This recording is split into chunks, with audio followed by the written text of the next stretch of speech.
Jo Palmer, co-founder of The Connection Table. Welcome to our 5 Minutes with Chats. First of all, tell us your story. Tell us a bit about your history, your career. Tell us about you. So, Jo Palmer, co-founder of The Connection Table. I grew up in outside of a little town called Jindabyne, which is in the snowy mountains of New South Wales. And I spent my early career as a primary school teacher in sort of the special needs department at a variety of primary schools and high schools.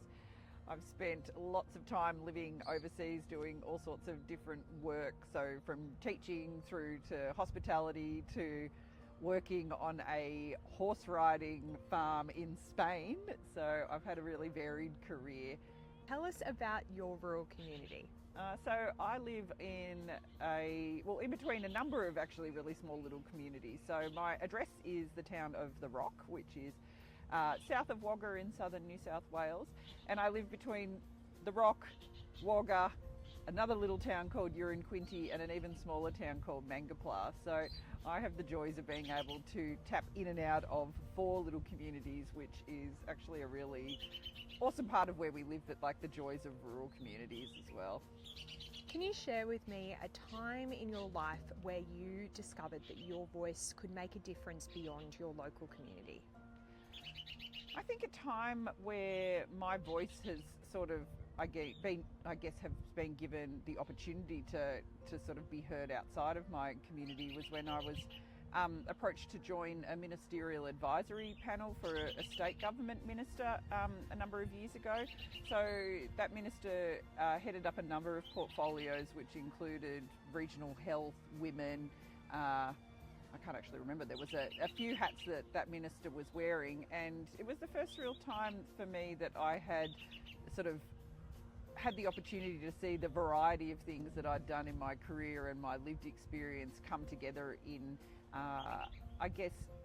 an opportunity in a situation where my voice was important, and really, having that platform to be able to have my opinions and voice be heard to actually impact policy change and, really have an impact for my rural community and the communities that I was servicing, but at a state government level. So talk to me about founding The Connection Table. How did it all come about?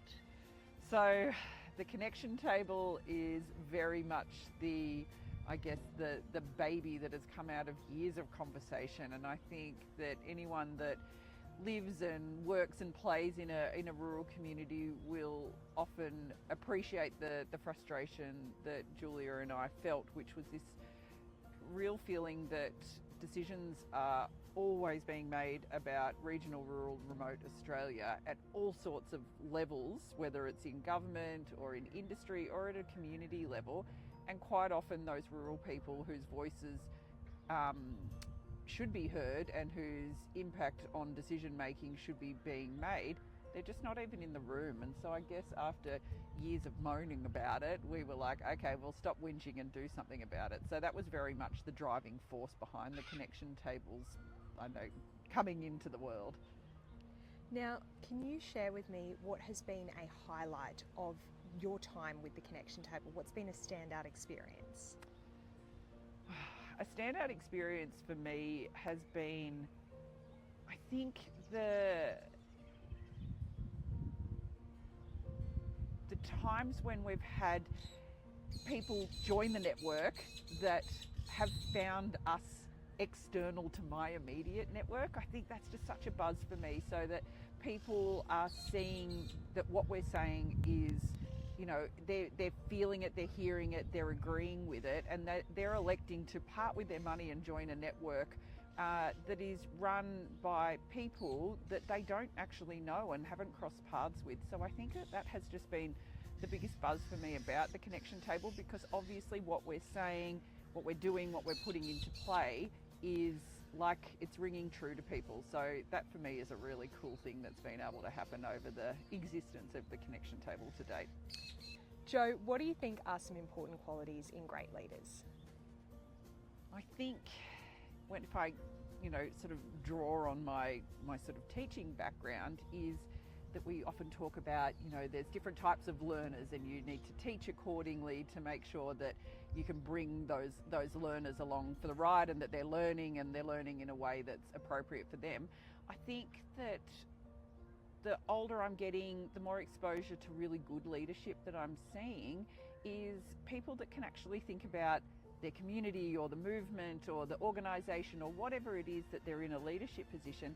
They have a really strong grasp of the fact that people learn differently, but they also, you know, they're absorbing information differently. They might need to be brought along for the ride in a different way. And I think I'm really starting to appreciate that that is a real skill, and it's a skill that I'm always conscious of when I'm in these positions, that I need to sort of, you know, think of what that broad scope looks like on the way that people are going to engage with what you're wanting to do.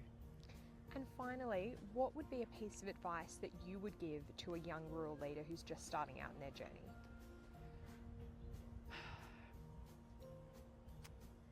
My advice to young rural leaders would very much be to think about that concept, and as woo-woo as it is, of you know, thinking globally and acting locally. But I think it is really not underestimating the impact that your leadership skills and the development of those skills at a really grassroots level, that what that can do and the impact that that can make on a national and a global level. So while it might feel small, or it might feel little, or it might feel hard at the start, know that those little things that you're doing really do make a big impact on a bigger stage. Jo Palmer, co-founder of the Connection Table, thank you so much for joining me for a chat. Thanks for having me.